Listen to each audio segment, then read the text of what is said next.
Welcome back to the show, everybody. It's the Upper Tier Podcast. It's Thursday. It's Thursday Tier Talk. We've got plenty to talk about. Back with my dynamic duo partner again. It feels like it's been a moment. Um, how are you, my friend? I know you're a bit under the weather, but we're gonna knock it out either way. Yeah, I'm hanging in there. Let's say hanging in there. Oh, good. You sound like I sounded last week. It's horrible. It's horrible. Do you want to know the worst part of it? Go on. I sound like this since last week. Last Thursday, I said, woke up, wasn't feeling well.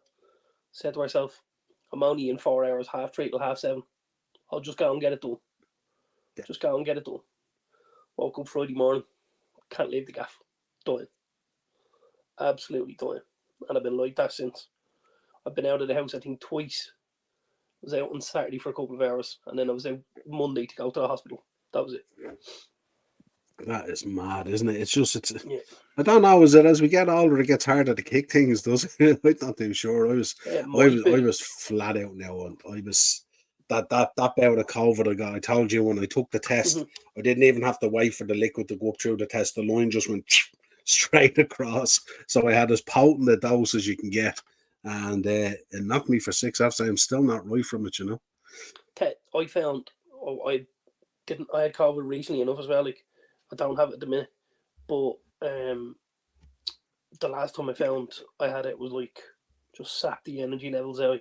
Yeah, drained. Just drained your body and Mm. of any kind of energy stores and It's you the know. back pain that kills me. You know the chills and the back pain that you get with it, Uh, that you just feel like your spine and your back is just horrible. enclosing in on you and all. Yeah, horrible. Yeah, But anyway, horrible. I suppose we've got a show to get on with here. Let's get into the chat. Aces Yeah. is in. Undertaker appearance in front of Ronaldo. Yeah, we'll be talking about that. Joanne is in. How are you, Joanne? Hope you're all well. Daz is in. Big up, Daz. Said he'd be joining us tonight. Blue card sin bin from Aces. We'll be discussing that. And my buddy from the trip and my lifetime buddy, I should say, Baz. Evening, lads. What's the crack? Hey, There boss. we go. So we've got plenty to talk about. We're going to do a Premier League preview as we always do. We'll race through it pretty quick. We won't dwell on it. We'll talk about the monthly awards that are out. And we'll talk about our thoughts on that. We'll have a quick thoughts on the finals coming up, the AFCON and the Asia Cup, certainly after throwing up some interesting finalists, to say the least. I have to give you your flowers a little bit on that. We'll be talking about Kylian Mbappe's demands to go to Real Madrid. A little bit touch on Mo Salah. We'll touch, of course, on the Ireland group. The group was drawn today. Of course, we will be talking about the blue cards and the sin bins, and we'll round it out, of course, with Beat the Bookie. I have a few bets done. I'm not sure whether you do or not, but I I've have two a done. few. Oh, you've two done and all. There you go. I'll tell you. Two done. There being off ain't too bad. I Right. have. I was gonna say I haven't been in work since like last Thursday. I haven't been in a week. Like, so I did have a little bit of time. So yeah. Yeah, I don't know if you've checked out as well. I was listening to the boys on the football terrace today, and there's a new thing out now called, have you seen it, Match Bingo? No. And it's supposed to be fun. What you do is check it out. It's for the Premier League games, as far as I know. And what they do is you can download a bingo card for a match. And what it does, it gives you all the different permutations on it that are equivalent to a particular number. And if you match all those numbers, you can get the four corners or a house or whatever it is, bingo. Right. So it might be like a free kick, X amount of free kicks in the first half or whatever it is, but it's all done like a bingo kind of format and stuff like that. So I haven't looked at it yet, but it sounded interesting. Sounded like a bit of fun to have on a Saturday maybe or something like that, Yeah. Yeah, Match Bingo it's called anyway. It's on the Football Terrace boys are promoting it at the moment. Terry over there and all, so it's well worth having a look at. So we'll start with our Premier League preview. I'm just going to take this banner off because we're missing a match. It's underneath it. There you go, and I'll pop it back on then when we're finished. So, this is a good match at the Arrows, Niall and Dazzler. Keep us updated, Daz. Keep us updated. Mm-hmm. Thank God Champions League returns on Tuesday night, yeah. Absolutely. Busy I don't know. It's great. Yeah, absolutely, yeah. Right, so let's start. Man City versus Everton. They've kind of got the ball rolling a bit, haven't they? Scary. Scary when you consider that Haaland hasn't scored yet since the return and hasn't really had so much as a kick but they've still been able to keep it moving. I got to be honest, and I'm going to just really quickly touch on this. This goes back to my argument last year about the player of the year. You know, and I know lots of people were like, oh, you've got to give it to Haaland, blah, blah. And I wanted to give it to Rodri. City's upturning fortune has been Kevin De Bruyne, not Haaland. And City without Haaland will score goals. City without Kevin De Bruyne, they're not the same team. City without Rodri aren't the same team. I think Rodri and Kevin De Bruyne, two much bigger players for Manchester City than Erling Haaland, for my money. Yeah, and talk of him planning potentially an exit to Real Madrid as well. I don't know whether that's hinging on the back of whether Mbappe happens or not. They'd hardly be bringing in both, or maybe they would. But I read a stat there. They haven't spent an awful lot of money in a long Yeah, time. yeah, They've so been they storing can. up reserves. Plus, don't forget, Mbappe's not going to cost them a transfer fee. Well, I suppose Bellingham would have cost some decent cheddar. Yeah, he would have, but not to the that's one signing in about 6 windows, I think. Yeah, I think everyone thought 100 plus, but it was actually 85 in the end. We read, wasn't it? It was a great deal, considering So, he's up there with the top of the pops on the planet in midfield. Yeah. But yeah, I looked at a stat there the other day, and I was thinking about what you said, and I totally agreed with you at the time about Rodri as well. They've only lost when Rodri hasn't been in the team this season. Have you noticed that? Anytime Rodri has played, they haven't lost. So their losses this season have come when Rodri's been out, either suspended or injured or whatever it is. So that solidifies the point as well, absolutely doesn't it? huge. But I think De Bruyne coming back on, obviously, as well. That was just it was a huge upturn in form for them when he came back on the pitch straight away in that game against Newcastle. And all of a sudden there's goals and assists, and you're like, what is going on here? Like, this guy not been out for a couple of months. Where is he playing football like this? And you could see he wasn't necessarily, at the races physically, but his mind just works so much quicker than everybody else's. He's seeing things, and guys haven't even started to, realise that's the guy they're marking yet. It's just, he's light years ahead of guys. De Bruyne really, really is. Yeah, absolutely. Everton the other day drawn 2-2, getting a good draw against Spurs in the end. Yeah. I'm not sure if it told us as much about Everton as it did about Spurs. But it was good. It was a good fight back in the end, because, to be honest, Spurs should have been clear at that stage, to be honest. And also, if you look at the City game as well, with Brentford scoring first, people were getting excited about Brentford scoring first, but in actual fact, City could have been 4 or 5-1 up at that stage. I think in both games, if you look at it, Pickford obviously was very good against Spurs, and the boy Flecken conceded 3 goals the other night, but scored 12 points in fantasy football. Yeah, he made that many saves. I don't Yeah. think I've ever seen a goalkeeper do that before. yeah, he To was not excellent. have your clean sheet, but Yeah. to be able to accumulate that many points. Typically, if anything like that happens, it's because there's a penalty save. That wasn't the case. He didn't even save a penalty. He was everywhere. City could have won the game by double figures, really. Spurs, I suppose, gave Everton an opportunity into the game late on, and Everton just took it. That's it was a typical Sean Dyche performance. Try and get as much pressure in that 18-yard box as you can, and then just defend for your life everywhere else. Pickford, I got to be honest, I know we've talked about him before and stuff like that. I know there's no Liverpool fans who will be throwing flowers at him, but he's a good goalkeeper. He's a good shot stopper. I don't like some of the antics, and I don't like some of what he does, but we talk about it. We talk about it more than often to say, Jesus, Pickford, jeez, he did well again. Pickford, not again, So I think every now and again you have to just kind of go, I don't want to, but. I'll be feeling about that later when I pull up the slide about the monthly awards. Don't worry. Oh, really? I'm torn, and not torn in a good way. Yeah, you'll see it when it comes up. It'll be very obvious when it comes up. Okay. A guy that you've been big enough that I can't stand, but there you go. Oh, Richarlison, obviously, yeah. Yeah. No, what are you going for here? No, go ahead, go on. I'm gonna go something pretty similar to Brentford the other night. I'm gonna go City 3-1, I think. Okay. I think Everton will test them from the likes of corners, free kicks and stuff like that. And they're always dangerous with a breaking ball around the edge of the box because they've got a couple of lads who can strike the ball quite well, Garner and stuff like that.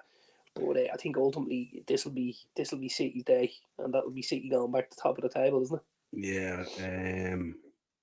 Yes, they will go back to the top of the table after Because the they're half Brentford 12. win. Yeah.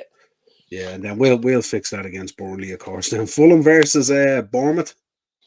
Fulham, I thought, got a really, really good move. Just at the end, because obviously we haven't done a lot since the end of the window and stuff. Yeah. I thought the move for Browser was a great move. Obviously Jimenez had struggled a little bit, then hit a little bit of form, and then kind of got injured again. But I think Browser will step into that Mitrovic role a little bit better. He's kind of a big physical guy. I think he's going to work wonders for Fulham. I really do. I wouldn't be surprised to see him get 6, 8, 10 goals between now and the end of the season if he can get a run in the team. Because I think the kid has an eye for goal and he can score. I think the issue with Chelsea was maybe he knew that there wasn't the confidence in him there behind the scenes, whereas I think Marco Silva's a guy that can get a tune out for me. Yeah, the Fulham game the other day against Burnley was an interesting one. It was very actually like the Spurs Everton game, where Fulham were in total control and then they just let Burnley back into the game. Burnley making that substitution, the boy Fofana coming Another on, Chelsea boy. incredible.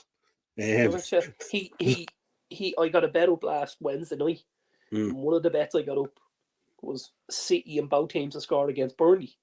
And he created the Burnley goal in the 94th minute with the last kick of the game to win me the bet. Yeah. But it was the night Chelsea played Liverpool, remember? Yeah. I got the 2 up. And it was the very last kick of the game. He went down on the right-hand side. He dropped the shoulder. I think it was on Aki or Vardy, left him, got to the line, and he crossed the ball so well, it hit the Burnley lad in the middle and went into the goal. He didn't even need to tap it in. It just hit him and went in. It was great. And he comes on to something very similar today. You're thinking, why didn't he get a look in at Chelsea? That was exactly my thinking was that guy, if he's banging in goals like that, why isn't he up front for Chelsea at the moment, So yeah, it was a weird one, all right. Bournemouth dropped off slightly. They've been riding the crest of a wave, but dropped off slightly. Solanke is kind of dried up a little bit, let's say. Running out of a little bit of steam. They don't have a huge squad. I think there's a couple of lads. Obviously, Justin Kluivert has done a little bit for them. Sinister has had a poor season again. He's been injured quite a lot of it, which was the issue at Leeds and stuff like that as well. And the boy Alex Scotty bought from Bristol again, he's been injured and stuff. So a couple of injuries here and there for them. I suppose with Bournemouth, they are batting above where their station is, so to speak. So I don't necessarily expect to see them beat some of the teams they've been beaten. They've been decent at that Vitality Stadium, but I don't expect them to go on the road and beat big teams. So where they are, they're keeping their head above the parapet at this stage, and they're doing it nicely. Iriel was doing a good job there. Yeah, our resident ref is in. He was on with me on Monday night. Of course, we had a great show on Monday night and great show last night as well, the Wrestling One Pro Wrestling Weekly. But Marky's in. It is Valentine's. Roses are red, violets are blue. Thursday nights are savage because I watch you. There you go. What more can we say? Huh? He should have wrote I watch you too. TWO, and that would have been. There you go. Sorry, Marky, don't copy and paste coming. Straight onto the card. And Dazzler's that's saying all right, Mark. What are you going here? Thinking Fulham? I think Fulham will nick it. I think Fulham will nick it 2-1. Expecting Browser to get off the mark? I do think he'll get off the mark, yeah. Little tip of the hat to my one of my bets later. Oh, nice. Yeah. Liverpool versus Burnley. Liverpool would have been a making up to do after last weekend's hit show, to say the least. Yeah. It was a very un-Liverpool-like performance. I suppose that it had come on the back of obviously, the very sad news about Conor Bradley's father and stuff like that, which I'm sure shook the whole squad, not just Conor, especially when he's a young lad like that and he's kind of coming into the team, and those lads would have been kind of trying to bring him on board and stuff like that. and it's very hard to do that and then watch a guy go through what he's had to go through and stuff like that with his father. So I imagine that played a huge part. But I think will he be back for this weekend, Bradley? Yeah, we'll know tomorrow on the press conference, but I would guess he would be back because I would guess this was a long-term illness and it wasn't a shock. It was kind of half expected, apparently. So I'd imagine they would have had arrangements in place. It wouldn't have been kind of like a shock that way. It's a slower process. Theirs is. Yeah. Sometimes it can take 10 days. It's a slower process. He may not even be buried yet. You wouldn't know. But I think Bradley's back. That might galvanise the team as well and the squad, to put that performance in for Connor and stuff like that, because he'd been absolutely superb. Absolutely superb. I mean, against Chelsea, he was other level. Yeah, he was absolutely. other level. He looked like, and I'm going to have a slight dig here, he looked like the best Liverpool right back I'd seen in a long time. He could look like the only Liverpool right back we've seen in a long time. Dare I say? But there you go. I would expect Liverpool to bounce back here. Hopefully the young lad. Hopefully, it's probably good for him to get back as quickly as possible and not dwell on things because it'll occupy him as well and focus him and 100%. Stuff like that. But look, if he's available, take all the time that he needs, of course, absolutely. But everyone's there with him, supporting him and stuff like that. He gets great support, I'm sure. Liverpool's fantastic for that. So, but one way or another, we'll be putting a side out. Hopefully, Mo Salah will be back with a bit of luck. He's been missed. But Liverpool versus Burnley, what are you going? Liverpool win here? 3-0 Liverpool. 3-0 Liverpool. Luton Town versus Sheffield United. I'm very impressed with Luton Town, aren't you? Yeah, they really are. They're just all action, and they're just bags and bundles of energy, aren't they? Everywhere. It's like as if the penny dropped, and these big lads that are playing for Luton, and Luton are a big physical side, turned around and said, "You know what? We're sick of getting fucking bullied here, and we're about to wake up, and we're going to give a couple of lads a kicking and a hiding." And the penny dropped. And we're physical enough to run past lads, to push lads over, to score goals. There's definitely the self-belief has gone through the roof there. A lot of lads really playing some good football. The boy Adebayo up front, obviously doing really well. Our own Chiedozie Ogbene playing very, very well for them and stuff like that. Ross Barkley looking outstanding in the middle there. We know Barkley had this in him. We've known this for a long time with Barkley. Barkley's, for me, has been the forgotten boy of English football for a while, He was the, pardon the pun, the great white hope initially, and everyone was going to hang on Barkley and do this. And then obviously, he got the move to Chelsea that didn't work out, and then he went on loan to Villa, and then he went on loan somewhere else, and, things just spiraled from get Ross Barkley fit, get him playing games week to week. He'll affect football matches. He's a really, really good footballer. Really good footballer, Ross Barkley.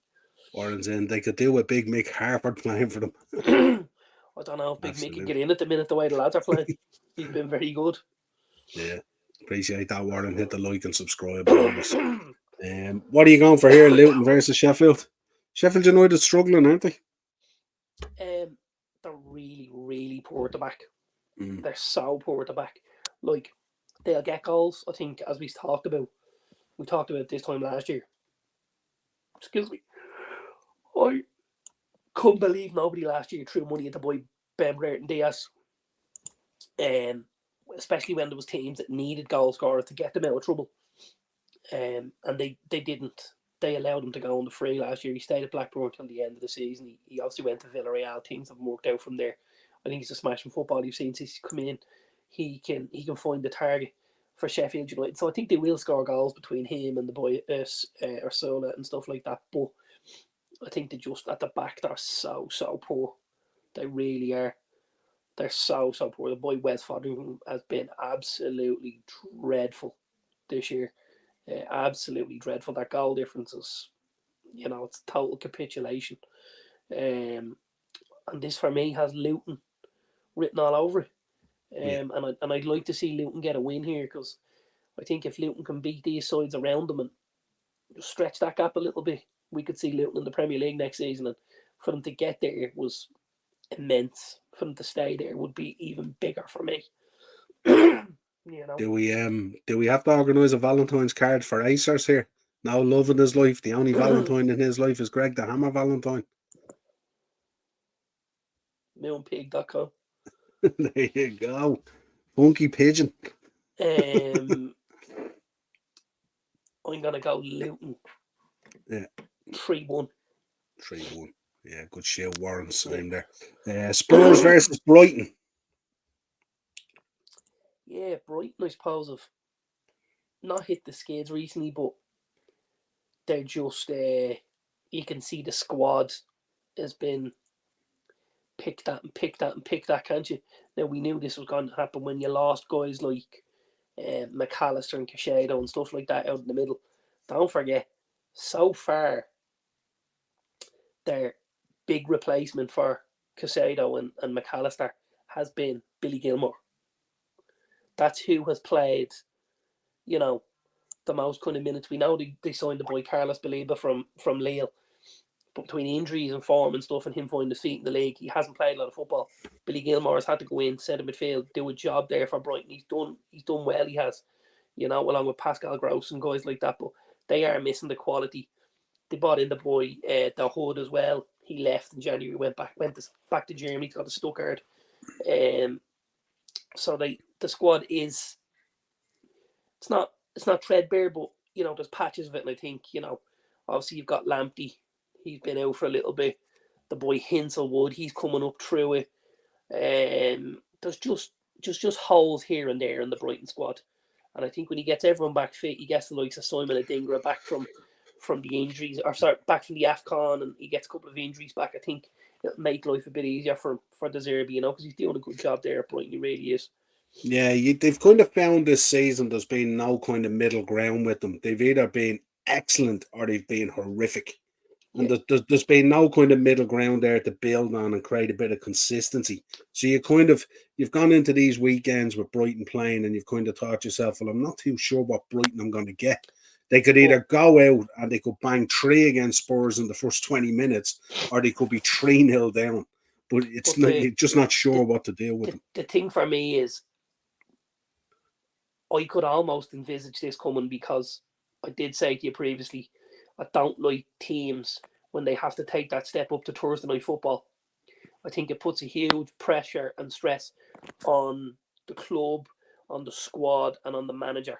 You know, some people might say it's an extra 10 games a season. It's not just the 10 games.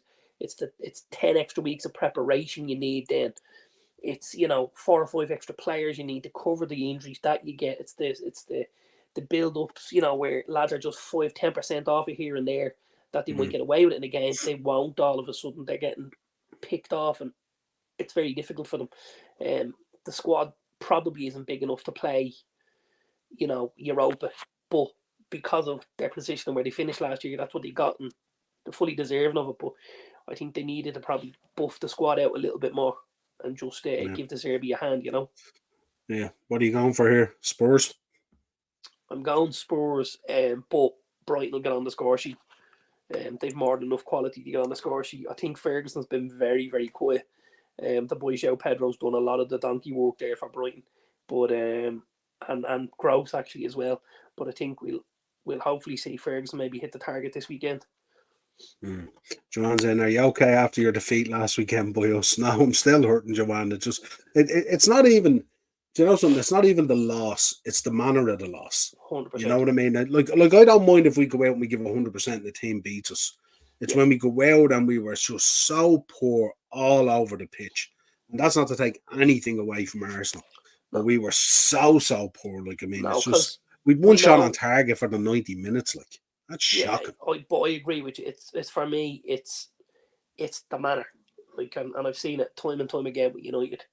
You know, there's days I'm beating teams and I'm like, I don't even like that because of the manner we beat them in. You know, whereas you just want the performance. Like, for me, there's the game at West Ham the other day.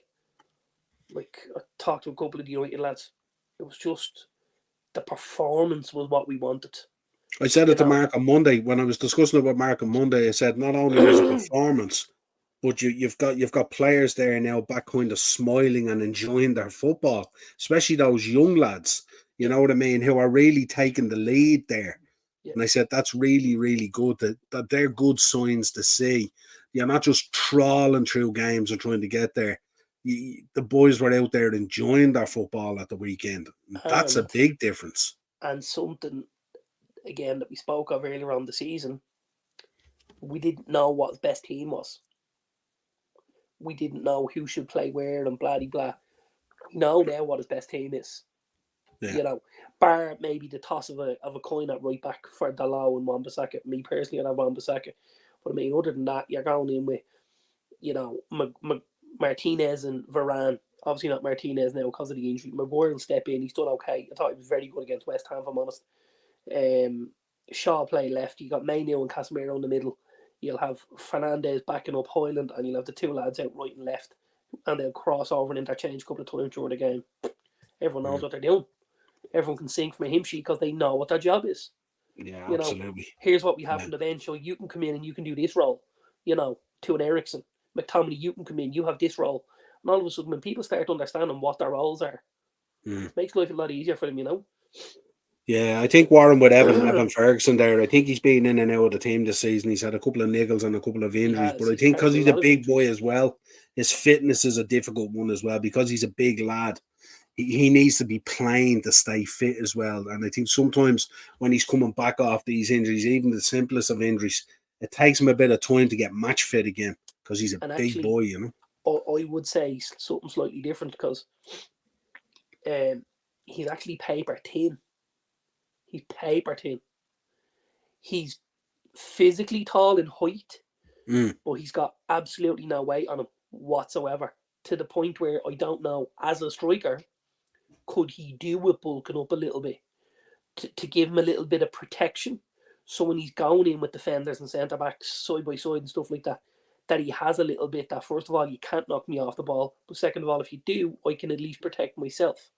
Because he seemed like every time he plays a game or two, he picks up a niggle. Plays a game or two, picks up a niggle. Yeah. And that's hard to, you know. So I actually think he could possibly do with bulking up a little bit. Yeah, I just noticed, I think in two of the games where he came back, even though he was only coming on for, say, 20, 30 minutes at the end or whatever it was, he just looked a little bit leggier and a little bit heavier than he normally is. So it just might be a small thing. I'm not too sure, but interesting to see. Acers reckons all teams to score this weekend. That'd be interesting. And we're going to move on now. Wolves and Brentford. Wolves on the back of a huge win against Chelsea. What a comeback. Gary O'Neill's done a super job there. Really, really good job. You know, obviously, especially with the restrictions they had financially, where we know they had to ship out a lot of crown jewels and that, like, you know, Neves left and then Nunez left as well. They're two go-to midfielders. Couple of players have really stepped up for them. I think Mario Lemina has been unbelievable.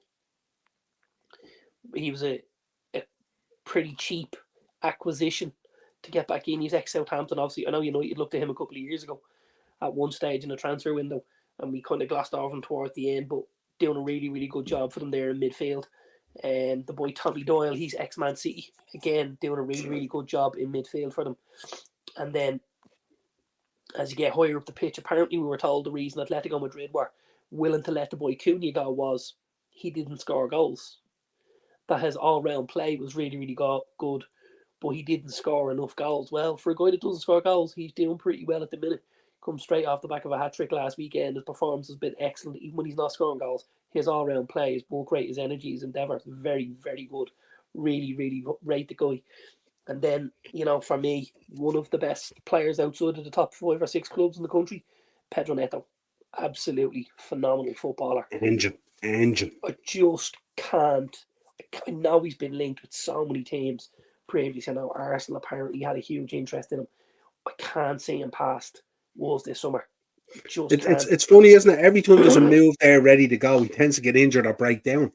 Yeah. That's what stopped it. Otherwise, he wouldn't be there, like, because he's had a number of opportunities. He's unbelievable. Yeah, he's a beautiful footballer. And his football as well. His football is very simple in the way he plays it. He's very, very clever. His football and his ball knowledge. It's not like he's very compact in the way he does things. He's not erratic. You know what I mean? He's very No. controlled. He's very Yeah. thoughtful in the way he does things and stuff. So really clever I think footballer. he's very, very clever. I think he attracts an awful lot of attention, and I think he's acutely aware when he attracts attention, it creates space in other parts of the pitch. I think something he might do very well is when somebody come to him, he knows that's the right back. There's the space, and he plays the ball. He doesn't wait to say, well, where is the space? Or, well, if this guy's the right back, I'm assuming that's what the space is. I'll put the ball into the area. Let's see how it goes. And, 9 times out of 10, invariably it works. He's a very, very clever footballer. It's mad as well, isn't it, when you listen to the commentary? Because all you hear is Neto, Neto, Neto. So he crops up everywhere. It's like he has this free role and he's everywhere on the pitch, always looking for the ball, always making himself available. And actually very powerful when he receives the ball as well. You're not going to get around him too easy or get him off the ball too easy either. He's that kind of small, diminutive stature, but, low central gravity, travels very well with the ball at his feet, probably quicker than he does with the ball. Without the ball. I'm gonna throw it out there. I personally wouldn't love it, but I'm gonna throw it out there. I think he could be a phenomenal replacement if Salah was to go in the summer. I think he would be phenomenal on that right hand side, chopping in onto the left foot. I think he would be phenomenal. Obviously, he knows Diogo Jota very well as well. Yeah, go have a word, Diogo. Yeah. Warren is in. I was shocked how lethargic Liverpool were. I won't make excuses about tiredness. I wouldn't do that to take away from what Arsenal did the other day. But I just probably things just caught up with us a bit. We had a bunch of extra games on top of what Arsenal had. We did 2 semi-finals in the Carabao Cup and the FA Cup game and stuff like that. And all. So it was just check the comments and see is Morris in here before I say this. He's not. I don't think Arsenal beat you. I think you guys beat you. Yeah, and I personally think, because we had this conversation when I said I don't think Arsenal, I don't think many teams would fear Arsenal, especially not any of the bigger sides. I think the only way for Arsenal to get a win against the bigger teams like yourselves, City, ourselves, I think, is us to shoot ourselves in the foot, and Arsenal capitalise or take advantage of it rather than Arsenal playing us off the park, because I don't really felt like that happened either. You know what I mean? Yeah, the boys went to see the preview on Tuesday, I think in the Odeon or whatever it is. Dar was saying he went and seen the Iron Claw. It's out in cinemas this weekend.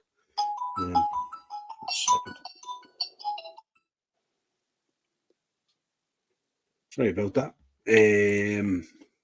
Yeah, so what are you going here? Wolves and Brentford? I am going Wolves 2-1. Wolves 2-1.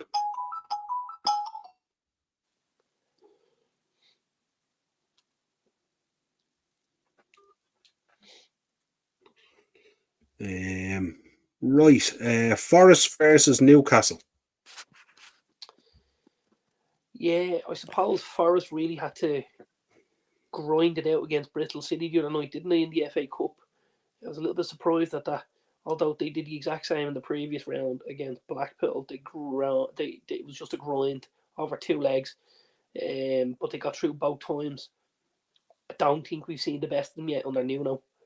I think they're getting slightly better defensively, but I think offensively, maybe with the boy Wunyi on his way back, that will help things a little bit. Because you can possibly see them getting the guys on the pitch who we know we want, an Alanga and a Gibbs White and a Wunyi and stuff like that. I think they're the kind of players he wants in those high attacking positions. But it's very difficult when you've guys missing through injuries and stuff like that. I think Newcastle, obviously, great win for them last weekend, and great draw for them last weekend. With the way they've gone down, looked like they were in trouble again, and were able to call upon Harvey Barnes, first game back in almost 4 months, I think it was, since his debut. Nearly got the goal in the debut. In the game after that, he was Horlax. So good to see Harvey come back as well. I think he'll add a little bit. I think Anthony Gordon's been very, very good. So lots of plus points at Newcastle. I think, again, same problem for Newcastle with me. The squad just doesn't have the depth. I don't think it's Eddie's fault. I don't think it's on Eddie's shoulders. I think Newcastle weren't ready for Champions League football, and it stretched them too much. And Yeah, I don't he think was very unlucky with injuries as well, wasn't he? He's had that team there has a lot of mileage in it, because I think for nearly a month he literally had to pick the same 11, didn't he? Yeah, and like, you can't blame a guy when he doesn't have at his disposal what's needed to kind of mix it. Hey, Jack. I think he's still doing a really good job there. Still think there's plenty left in Newcastle for Eddie Howe. Yeah, and it was interesting, the shouts for him the other day they wanted him gone when it went 4-2 to Luton. It's amazing how they turned it around. Football fans, we can be so fickle, can't we, at times? What are you going here for? Are you going for Newcastle win? I am. I'm sure I'm going Newcastle 2-1. Okay. West Ham versus Arsenal. Yeah, not a very easy place to go. We know West Ham. Would it be, dare I say it, a little bit Arsenal-like to go and beat you lads one Sunday? And then draw or something? Roll over and be tickled by West Ham? Possibly. I think the one thing you're going to see here is you're going to see West Ham look to bombard them at set pieces and corners and stuff like that, because that's where they almost got back into the game against us. We gave them opportunities in that first half. Just didn't take it. There was a couple of good saves from Onana in his defence. But I think, Arsenal can be got at a little bit from set pieces. Just a little bit. And I think they've got to be careful of that. Yeah, Jawan's going for 3-1 West Ham. Yeah, I don't think 3-1 West Ham, but listen, if you're telling me it's going to be 1-1, score draw or something. You know what? I'll go 2-1 Arsenal. Yeah, 2-1. I'll go 2-1 Arsenal, and I'll go an extremely unhappy homecoming, shall we say, for one Declan Rice, because I think he'll get the winner. Interesting. Warren's in. Arsenal are light years ahead of United. If things don't improve for United, they'll be lucky to finish in the top half. And next season, they could be even far more serious danger. I don't know. Absolutely miles away with that, Warren. Yeah, I think there's a lot of improvements I can see at United now that kind of concern me a little bit. Obviously, as a rival fan, as I spoke about, that morale in the team, in the players at the moment, they are starting to grind out a little bit in terms of results, and they're starting to play a bit of football. And as you said, Ten Hag is actually kind of has the players he wants now in the shape that he wants to play and stuff like that. So it'll be interesting. Now, having said that, coming up this Sunday, this is a massive game, this Villa game, and that will tell the tale, because Villa at the moment, they came off a big win there at the weekend, but then last night against Chelsea, they were so poor, so poor until the final 20 minutes, and they decided to start playing football. But I don't think teams. It was a very un-Villa-like performance last night. But really wasn't it? There was no battling. Chelsea were very good, in fairness. Yeah, absolutely.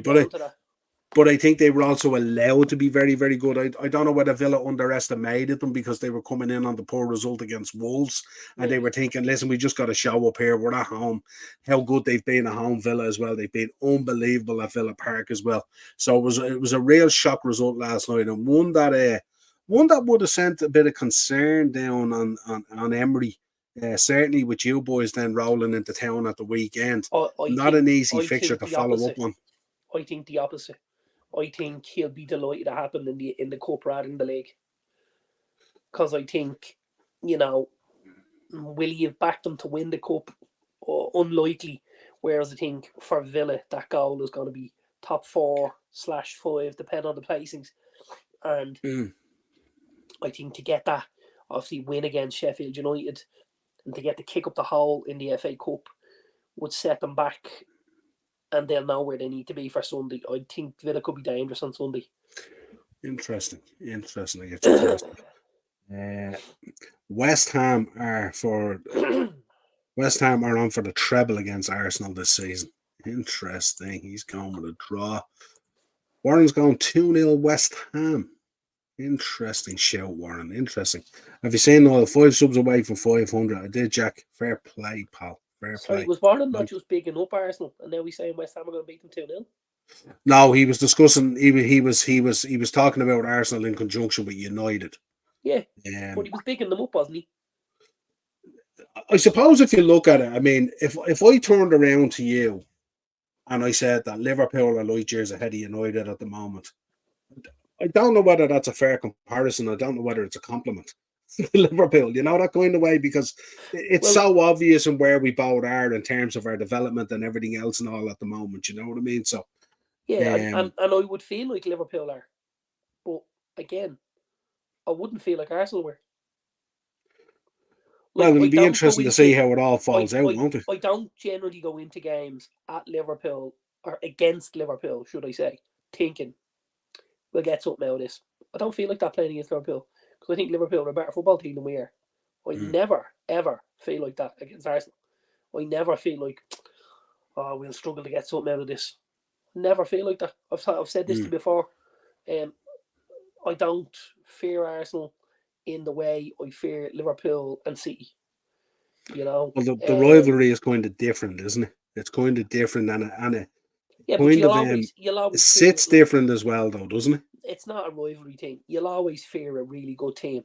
You'll fear a really, really good team, and I don't think Arsenal are. I think Arsenal finished third this season. Just ahead of Villa and Spurs. So that's the level they're at. Arsenal are at Villa and Spurs level. Liverpool are at City's level. Liverpool and City are head and shoulders above the rest of what's in the league for me. And it might be a simplistic way of looking at it, but I don't feel like we need to complicate these things. Yeah. Well, no, I mean, you've been consistent in that conversation. So always said, Villa versus Man United, big game. Yeah, I think I'm gonna go 2-2. I'd be happy enough to go to Villa Park, get out with a draw, keep the ball rolling, maybe get a couple of guys on the score sheet again, maybe Hoyland and Rashford or Garnacho or whoever, or something like that. And then just get back to Old Trafford then next weekend and stuff like that. That worked fine for me. Yeah, so you're going 2-2 on that, and then we round it out then. I think it's the Monday night game, I think it is Palace versus Chelsea. Yeah, listen, that for me is a big game for Palace. It's an opportunity for Pochettino to get points on the board, obviously away from home, pick up a few points. Palace won't make it easy. Monday night football, under the lights, we know what that crowd gets like. But I think Chelsea might just get over the line. They'll be buoyed by the fact they had a great win away at it's Aston Villa, and I think Chelsea will just do it 2-1. Interesting. Aces is going 4 or 5 to Villa. Joanne is saying 1-1. Eno's going 3-1 to, I presume he's going Man United. Looking at that. Joanna's going for a 2-1 Chelsea win against Crystal Palace on Monday. Was Warren saying something there as well? He says West Ham are light years ahead of Man United. There was another one there. Was there? Yeah. I love the upheaval at United, the most entitled team in world football, and their fans. Right. We're entitled for a reason, Warren. We're a really big football club. If you ever get to that stage, you can let me know. But for now, you can speak quietly in the fucking corner. Thank you. Arsenal and United are both shit at the moment. They are a dying club. Until things change, both had outstanding managers in Ferguson and Wenger. It will take years until we get decent managers again. Well, it might not take years till you get decent managers again. And depending on how this season flushes out, managerial use may not be too badly set. Let's see what happens. This is a we're moving into the business end. You should fear Arsenal because they will rip United to pieces if things don't change. Interesting to see. Well, you know the good news is I'll be Minus at United 2 Arsenal in a couple of months, so I'll be able to let you know, Warren. Yeah, it's always good banter, isn't it, between United and Arsenal? Jack, when I work at Mackey's for work experience, I get free meal every day with a £10 minimum spend. I like that, Jack. I like that. I bet you, Jack, you're going on to the pound menu, is it, or the £2 menu, and you're loading up on the nuggets and everything else and all. Let us know what your experience is like in there, Jack, as well. Be interesting to see how it's going in Mackey's, how you feel about and stuff like that. Good mate of mine is a manager in McDonald's, and he loves it. Loves it. Make good wedge. This is the worst United team I have seen in my lifetime. How do you feel about that, Darren? Worst United team you've seen in your lifetime? Interesting. Yeah, I don't think we can argue with that. But imagine, like, if it's the worst United team you've ever seen, and we still beat you boys most seasons. I don't think it's the worst United team we've seen in this decade. The decades since Fergie. Which team did you think was worse? I don't know. Well, the thing about it is, like, you've brought in a lot of youth there. You're bringing a lot of players through and stuff like that. So it's kind of unfair to judge it, isn't it? So this is why I would have said earlier on, what Warren was talking about. That's where I would disagree with that. If I look at the two squads, I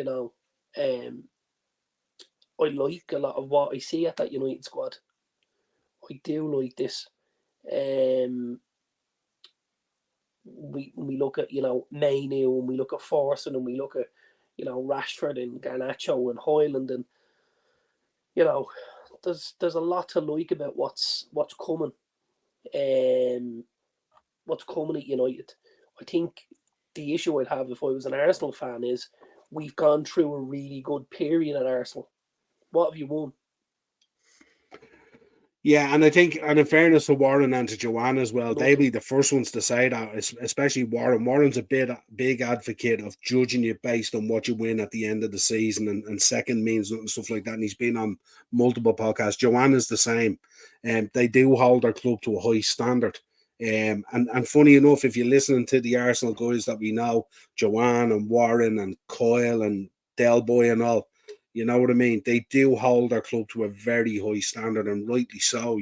So yeah, I think this will be a difficult one for Arteta. That's why Sunday was so huge. That's why Sunday was so huge.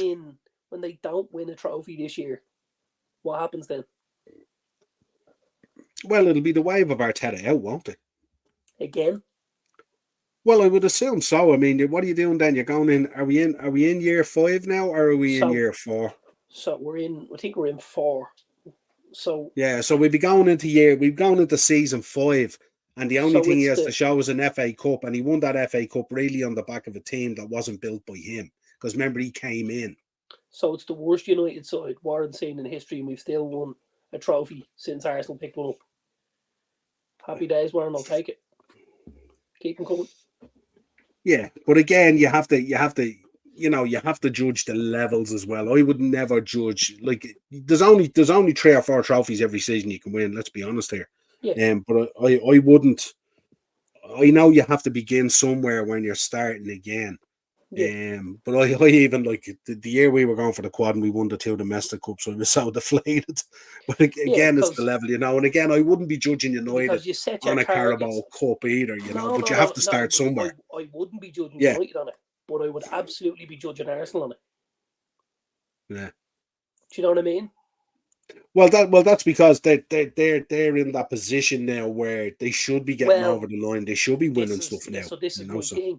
They're walking and talking like they're a big dog, yet when they go into a fight, they lose their voice all of a sudden.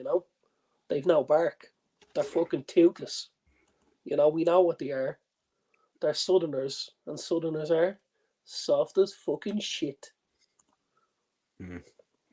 Arteta needs to go.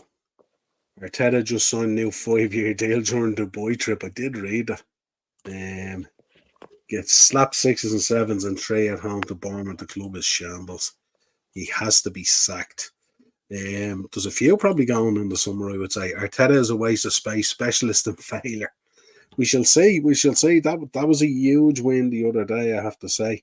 Right, give me your thoughts on this. I was talking to you the other day, Jim Ratcliffe, the Wembley of the North. Yeah. What's you thinking? Yeah, listen, we've got to obviously push on off the pitch as well as on it. This is one of the failures, we would say, since the Ferguson days.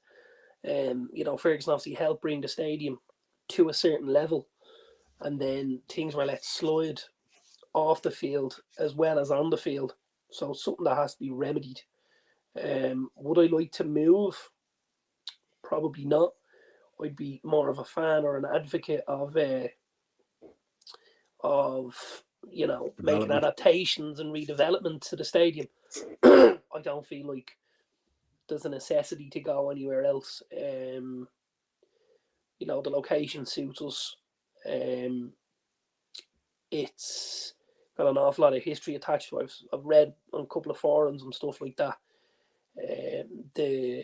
The Munich tunnel is obviously one of the big things that's been up for debate, and where it would go and what would happen to it and stuff like that. And I think you've got to be very, very careful when you're talking about, things like that.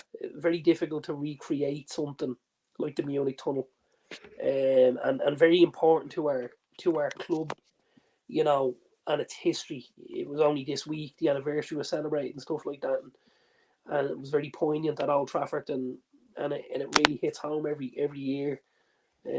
Just what our club had to go through to get back to the top.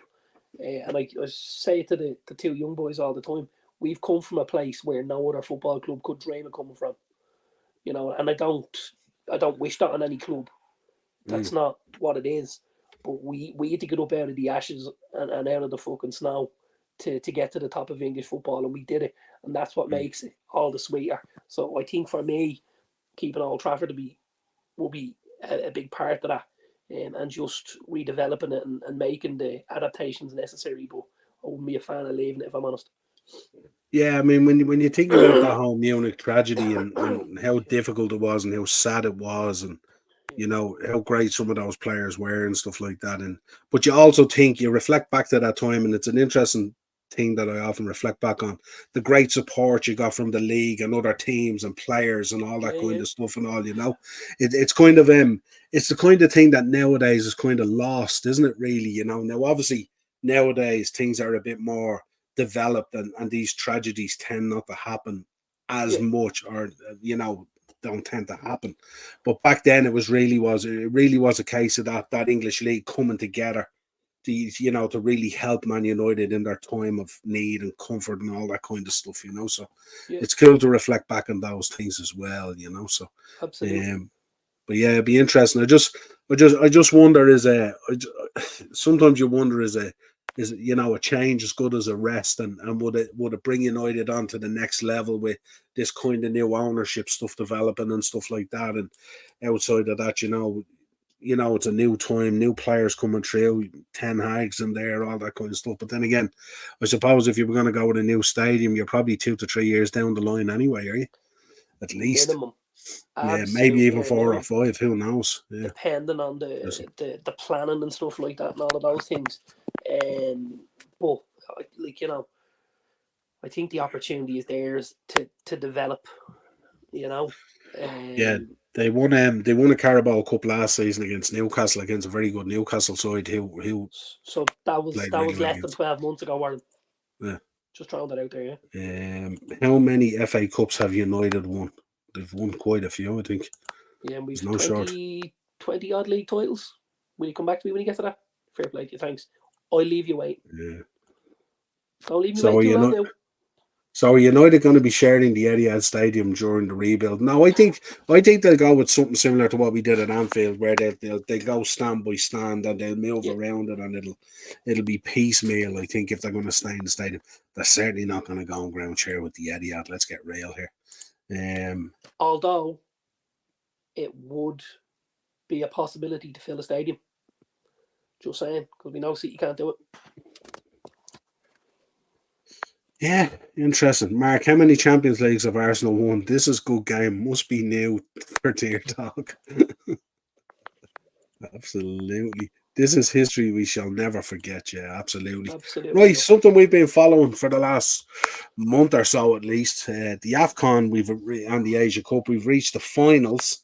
Certainly not the finalists we were expecting, although I have to say with you did speak about Nigeria, and if they did get the squad and the players aligned and on the pitch, they could do serious damage.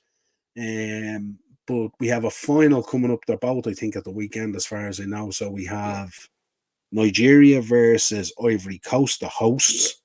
What's your thoughts? Can Nigeria do it, or do you see the hosts? Well, the hosts are always in with a spin in a home tournament, aren't they? We've seen it before. Yeah. You know, I think this is going to be a huge amount of pressure for the Ivory Coast, though. That's the only thing I'll say. I think it's going to be big, big pressure. Obviously, Nigeria will be one of their biggest, opponents, and then to have to do it on home soil will add an awful lot of pressure. Now, do I think that means they won't get over the line? No. I think, like a lot of these AFCON games, it's going to be very, very tight. The pitches at this stage of the tournament are really poor because of all the games they've had on them, and the weather and stuff like that. So yeah, I'd say it won't be the prettiest game of football. I'd say they'll tough it out. I wouldn't at all be surprised to see some sort of a 1-1 draw or something like that, and us end up near extra time and possibly even penalties. Yeah, you spoke to me the other night about the boy Sebastian Haller. And what a fairy tale finish it would be and stuff like that and all. And absolutely, because we followed him from, remember we originally reported there Spoke about about a it year on a or so Thursday ago in Tier Talk, about the cancer diagnosis and stuff like that. So great to see him back and scoring the other night as well. You sent it on to me and stuff like that. So his goal wasn't picture perfect. I can tell you that he shinned one into the ground and it looped up over the keeper. He got very lucky. He had been quite wasteful. Should have scored a header, had an opportunity. The back pass went short. He lobbed the keeper wrong side of the post. He should have scored a second little glancing header then. But if Nigeria give the same kind of chances that Congo gave the other night, if Haller's having a good day, he could put 3 or 4 of them in. We've seen him do it for Ajax. We've seen him do it for Dortmund and stuff like that. We even seen him have a day or two of it at West Ham. We know this kid has it in him. Would it be unbelievable to see him win an AFCON at home, playing for the Ivory Coast after what he's been through, and maybe even scoring the winning goal? I could enjoy that. I got to be honest. That'd be the football, and that'd be the football and God's doing their job. Yeah, absolutely. And then the Asia Cup, Jordan versus Qatar. I'm going with Jordan on this because my boy Don Hussein, he's from Jordan, the Liverpool lad who does Right. This is football. So I'm sticking. I'm nailing on Jordan this weekend for Hussein. Certainly, two teams we weren't expecting to be there either. No, absolutely not. If I'm right, Jordan have never won a knockout game at the Asia Cup until this year, and now they're in the final. That was one of the stats I heard, and I thought, wow. I think Qatar might be riding the crest of a wave from the World Cup.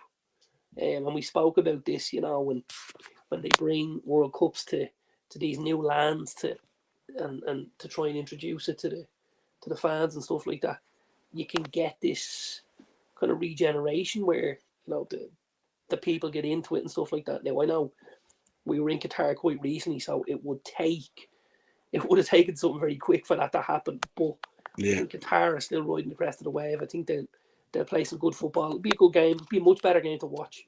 Much better game to watch. The speed is much, much better. The quality isn't there of the AFCON, but the pace of play and the speed because of the pitch and stuff like that is much better. So you can throw an eye on either of them, I suppose. I'm gonna go Ivory Coast. Yeah. After extra time / possibly penalties, and I'm gonna go with Qatar full time. Interesting. Good picks. Interesting to see how that goes now. Right. Player of the month and manager of the month. Give me your thoughts. I think I know where you're going to go with manager of the month. You do? Yeah, it has to be top right, doesn't it? It has to be Rob Edwards. Has to be. Yeah, I knew that. I Has to knew be. that's it. Yeah. Absolutely. Player of the month. I would absolutely, if he was the only player in the vote, I wouldn't give it to the boy Gabriel. Like, honest to God, Not I yet, don't Jack. even know how he gets. I don't even know how he gets a game at Arsenal. Well, he's put in. He scored a few important goals. In fairness, in January for them. I know, but he's a centre back. He's not there. But that's probably why it's there as well. You know. Do you know what I mean? Yeah. I don't think he's a great centre back. I think he's David Luiz without the hair. He's a bit harebrained. You know, he's got that heavy touch. I'm not a fan of his at all. I think the boy Bradley's had a great month. I think Jota had a good month. But Jota, for me, left a little bit out there. Could have had a couple of extra goals or maybe assists here or there. I think De Bruyne was very good since he came back. But again, only played maybe, say, half the month. So for me, then, I kind of have it down to Adebayo or Richarlison. And you know what? I'm going to stick to me, boy. I'm going to stick to him. Because I think he's been very good. And I had to do an awful lot of firefighting in here for this kid. I knew you'd pick Conor Bradley. Thanks a million. Mute that man. I had to do an awful lot of firefighting. And don't forget, see, every time he scores on a Saturday, you can bet you know who gets that first message, don't you? Me. No, you're second. You get the second one. There was someone else came for me more over that. Oh, who was that? Someone came for you more than me about Richarlison? Yep. No, couldn't be more than me. Oh, yeah. Go on, who? Good friend, GP Productions. No, Morris, yeah. Well, myself and Morris are kind of tag team in there, really, he gets it every time Richarlison scores, assists, farts, anything. You know what I mean? So it's probably tougher for him as well because he's an Arsenal fan and it's Spurs, so like there's a different connection there for me. I'm going Richarlison and Rob Edwards for me. Yeah. I think in fairness to Richarlison, I think with Son being away at the Asian Cup and all, I think he really stepped up in the month of January for Spurs and made a huge difference for them. Something that I didn't think I would see happen, but fair play to him, and it kills me to say it. So my heart is going Conor Bradley, but my head is kind of leaning towards probably Richarlison, I'd say, yeah. So I can't disagree with you. So it'll be interesting to see who comes out of it. Dazzler, there is a gold trophy in that picture, something United wouldn't know about. Yeah, the Invincibles trophy. Interesting now. If we're going to have a conversation on the Invincibles, I was listening to Big Steve was on with Robbie off AFTV. I don't know whether it was the Don Robbie Sports one or an AFTV. Just for a quick question, do you get an extra, like, when you win the Premier League without getting beaten? Well, you get bragging rights. Did he give you another extra title around? Well, they got the extra. Didn't they get the little gold one? So they got the extra one as well as the winning. Yeah, but like, did they add an extra title onto your total of titles? Oh no, no. They don't. But it was very interesting, and the debate it was like a cross table debate. Our treble trumps your Invincibles, hands down. But here was the debate about the Invincibles, right? Yeah. Big Steve did this debate, and I'm a big fan of Big Steve. He's a Man City fan and stuff like that, but he's great. He's out on TikTok and stuff like that. Shout out to Big Steve. But they were talking about the Invincibles, and Steve was talking about the Centurions and how remarkable the Centurions was to hit that number and how historic it was and stuff like that. And he was making the point that you could draw 38 games in the season, get relegated, and go invincible. Right. And stuff like that. Now, I think going invincible, I think it's still a huge achievement. Of course, but it's not winning a Premier League, a Champions League, and an FA Cup. Not when he's haven't won that in a decade, pal. We won it all in a season. You've never won a European Cup. Yeah, but it is interesting. Stop It it. is interesting to think that Arsenal Stop are the only one who have done it. Like it's mad, isn't it, when you think about it? I think it's probably something the Wenger may have put an awful lot of weight behind. Mm. You know, we really want this. He should have put a bit more weight behind. We really want the fucking Champions League. You Yeah. know, because I'm sure Mm. Arsenal fans would love to go and, you know, walk around the Emirates It's mad to think that and Arsenal, see when you think of all that those great trophy Arsenal sides, isn't it? When with you that think of all those great beautiful Arsenal sides, and Champions that they, League in it. You yeah, haven't got one. it's mad You to don't think how have one. good. Isn't it mad to think how good their sides were, and they didn't get a Champions League? How good they were, like it's mind blowing, really, when you think about it. Crazy. Southern soft. But yeah, that was the interesting. You'll get the debate out there on YouTube. I think it's on Don Robbie Sport, or it might be on Big Steve's YouTube channel. But it was an interesting debate back and forth and stuff like that, and also very, very interesting to see. Arsenal So don't have the what's going on downstairs for Champions Leagues. They just don't have it.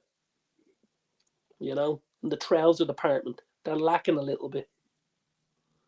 The trouser yeah, no, department, Arsenal, lacking I, something. You I'm, know I'm when not. when the doctor puts those two things in his hand and says, "Now, can you cough there?" Yeah, Arsenal go because they fucking yeah. Aces are going with a Luton Town double awards. Yeah, listen, happened last month, didn't it? Yeah, yeah, it Didn't it did happen last actually. month? Yeah. I think it did. Yeah, I think it did. Eric Ten Hagen. Harry Maguire, wasn't it? Don't think it was Hardy, was it? Oh, it might have been Hardy. Wasn't it Harry and Ten? It mightn't have been last month. It might have been the month before, The maybe. It month might have been before. November. Yeah, It yeah. was Harry Maguire and Ten Hag, yeah, wasn't it? That was the And Ting got the goal of the month as well. Garnacho got it for the overhead, remember? Three of them. Yeah, yeah. It won't be Ten Hag for manager of the month, that's for sure. Well, he's not in it. It's only these four. So, what are you smoking, Dazzler? United 2008 season beats the Invincibles, according to Acers. United 99. 99, yeah, Jesus. 99. They won't be anyone getting any awards at United, that's for sure. Also, United were desperate to sign Gabriel when we signed him. I can promise you that. Brushing my teeth right now.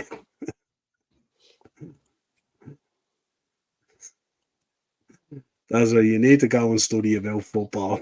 Warren, I forgot more about football than you'll ever know, pal. And that's a fact. Yeah. As my good friend Ian will tell you. Yeah, Robbie is an idiot. I hate AFTV. Yeah, but Joanne, I just put it in there because I thought it was a real cool debate between the two guys. I wouldn't be tuning into AFTV as much as I did. I think it's lost its rawness and got a bit too polished and stuff like that. Liverpool went invincible at the end of the 19th century. No, they did, but I don't think it's recognised, Warren, the same. I think you guys are recognised, especially in the Premier League era, in terms of going invincible and what an achievement it was. Gonna hit the hay, bro, up early tomorrow. Yeah, no bother. Chat to you then, Eno. Not a bother at all. Where are we gonna go here now? Mbappe looking for a gross salary of 50 million a year, a signing on bonus of 125, and he wants to retain at least 60%, I believe, of his image rights. The more I hear about this kid, the less I like him.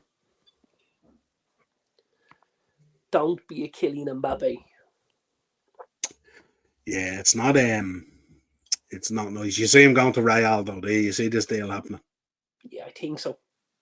I think so. I think it's inevitable. I think he's flashed his eyelids at them enough. I think this time he'll drop his drawers. Yeah, absolutely. I think it's the only option for him, to be honest. Yeah. I don't think anyone else is, unless he stays at PSG. But I think he's dirty. Unless he wants to hang it up and go and play in Saudi for a couple of years and just take absolute wedge, because Saudi will blow that out of the water. Blow it out of the water. Yeah, absolutely. I wanted to get your thoughts on this as well. Penny, for your thoughts on Mo Salah. New Egypt manager appointed, and apparently the manager they've appointed is the one that was outspoken about Salah heading back to Liverpool for his recovery, that he should have stayed at the AFCON for it. But also, obviously, Salah coming back to the news that Jurgen Klopp, of course, is leaving as well. So, big decisions for Mo Salah coming up this summer. Isn't there talk that Al Hilal might come in with a £200 million bid, which would be absolutely huge? And dare I If say, someone wants to give you 200 million for Mo Salah, put them on your back and swim. Take that money, because he's not there for the long haul. He's only there, right? So get rid of him, get that money, give it to the new manager. That's your summer transfer budget sorted, and that covers, 4 to 5, 40 to 50 million pound players, and that's a huge upgrade in your squad. Huge. Yeah, I think if we were, it's got to be a difficult summer for us anyway. And obviously with Jurgen and the coaching team departing. So I think if there's ever a time for Mo potentially to move on, I think if Alonso's coming in, maybe it's time to arm him with that 200 million to put his kind of. It's the Ange Postecoglou, Harry Kane conundrum. Yeah. Let them bring him in, bring Ange in, let Harry go, give him the money, let him do things his own way. Yeah. That's what you do. Yeah, interesting. Ireland group came out today. Nations League, England, Finland, Ireland, and Greece. Yeah. I don't think there was ever an easy group for us. I think with the way we've slid down the rankings over the Stephen Kenny era. I gotta be honest though, you can't look at that group and be in fear. Really? Absolutely. Greece and Finland. Really? If you want to play football at any sort of standard, you got to be able to turn over the snow shovelers and the plate smashers. Now, whatever about getting our arses handed to us a couple of times by England, I'd expect it. Right? We'll give Jack Grealish and Declan Rice a rough night over here, whatever. They'll get kicked a few times and booed and laughed at them, whatever. Other than that, you've got to be hoping. You've got to be thinking, you beat Finland and Greece at home. Maybe you go and get something away in Finland. You get a draw in Greece. You get 10 points out of that, and off you go. Second in your group, upwards. Did we not have Greece in the last group and they did the double on us, no? Couldn't tell you. Morris, your man for that. I think we might have. Was it not Greece? Morris would be your man for that now. Yeah, I'm not sure. I don't know. I think, to me, I see plenty of fear in this group, to be honest, based on but what we've seen. You don't look at Finland and Greece on paper and think, oh my God, we're in big trouble here. You're looking at the performances that we put in under Stephen Kenny. Don't forget, someone new, hopefully somebody with some fresh ideas is going to come in the door there. Somebody chomping at the bit. Like, okay, we've got options here. Let's say Lee Carsley got the gig, right? Lee Carsley gets that gig. We'll finish second in the group. Yeah, there you go. Greece beat us twice. There you go. I knew that. Yeah, but first of all, they didn't smash us. And second of all, we haven't been good for a while.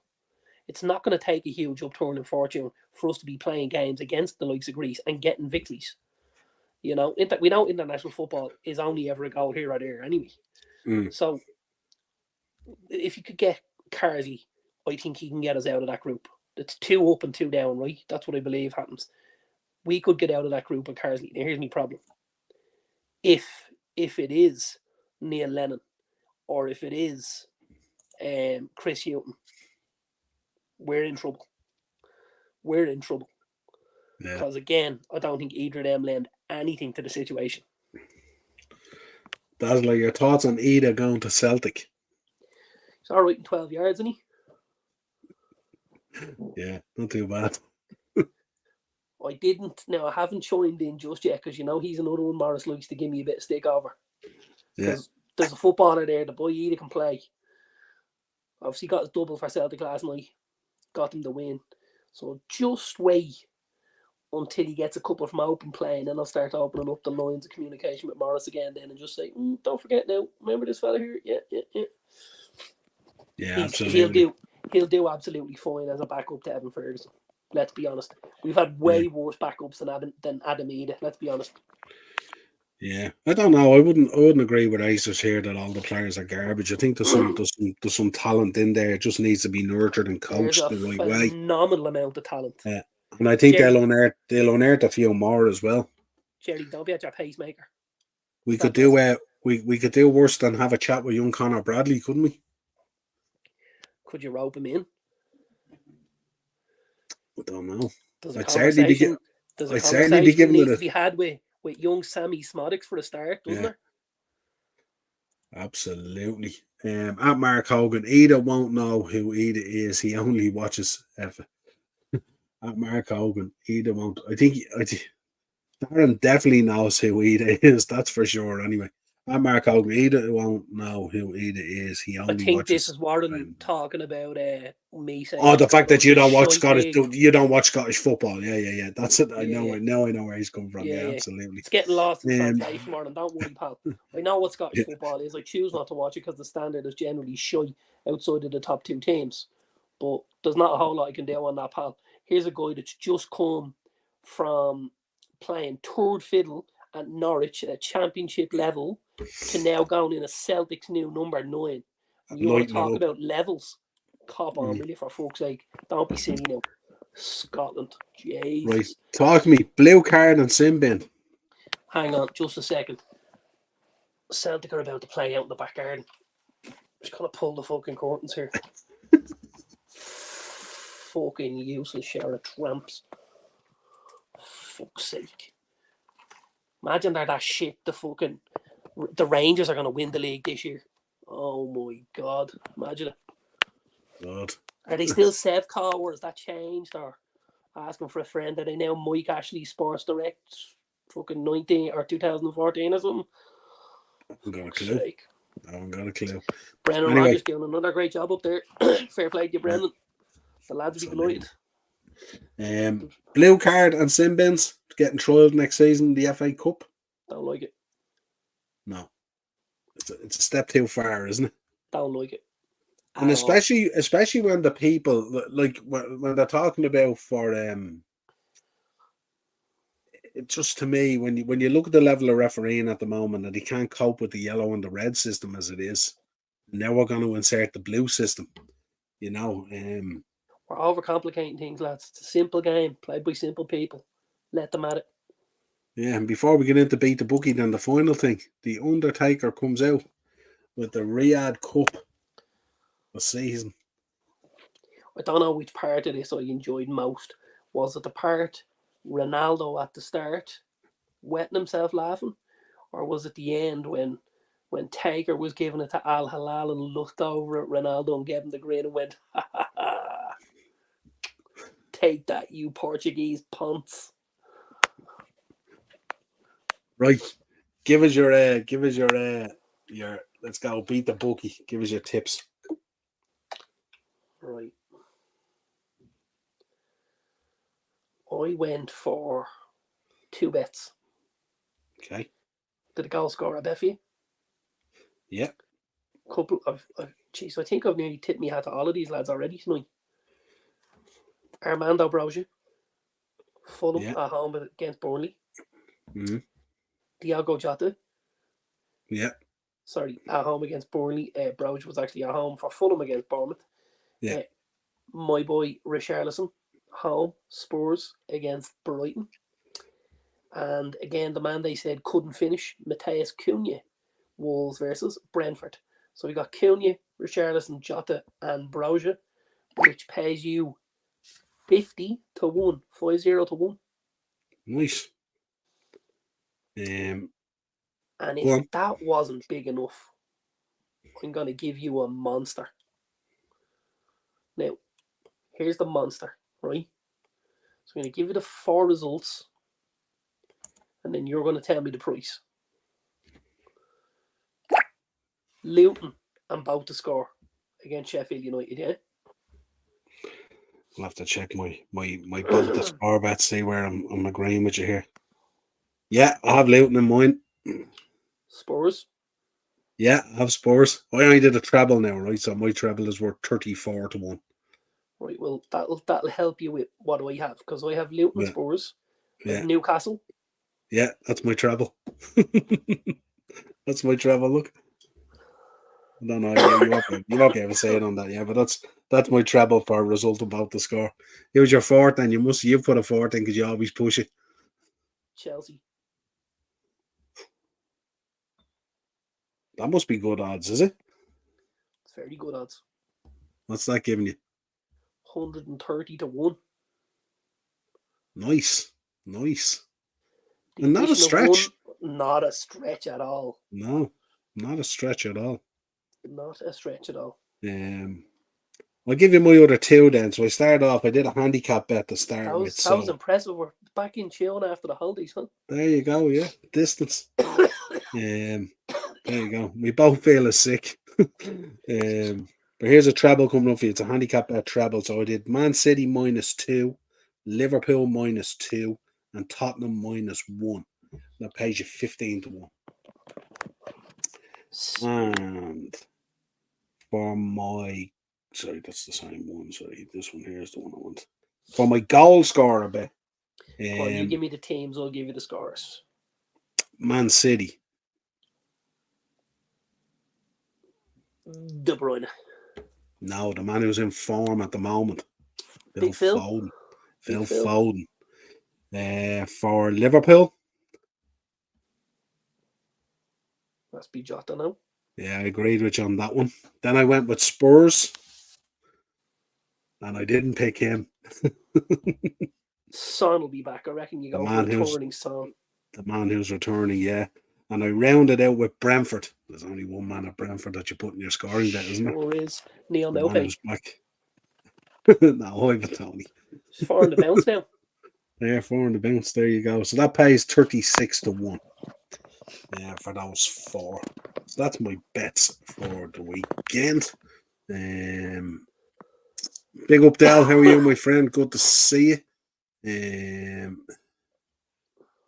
Daz is in. Dazzler, will you be watching the press conference or no? Also the rugby. We will be watching the press conference later. From midnight. I'll be watching both. I'll be watching one of them at midnight tonight, and I'll be watching one of them at live on Sunday because I'm actually going to it. Awesome. Undertaker should have given Ronaldo last ride in Tombstone. And Joanna's in. Hello, Del Boy. When are you doing a stream again? Say, Del, you'll be probably doing a preview for the Arsenal West Ham game. Him and Kyle, I'd say. Let's see what I'm there. Just going back, see if I missed anything. I don't think I did. That one wasn't finished from Warren. Here's the man who thinks LEA. Didn't finish that one. Checked out. Right. So that's it, folks. Another show in the bag. Thank you very much for joining us. Always appreciate all you OGs in the comments, as always. Big up to Darren for being on the show tonight as well. I know you weren't feeling too well, my friend. Hopefully next week you'll be feeling much better. I may be back tomorrow night with a Burnley preview. I'm not too sure. I just have to check the schedule. And I'll probably drop a video reaction to the press conference tonight at some stage tomorrow as well. So plenty of that, and probably a match reaction. I might be on Jack's channel. If I'm not on Jack's channel, I'll do my own, as always. So as always, folks, hit a like on the video, subscribe to the channel, hit the bell notification button, and we will talk to you again real soon.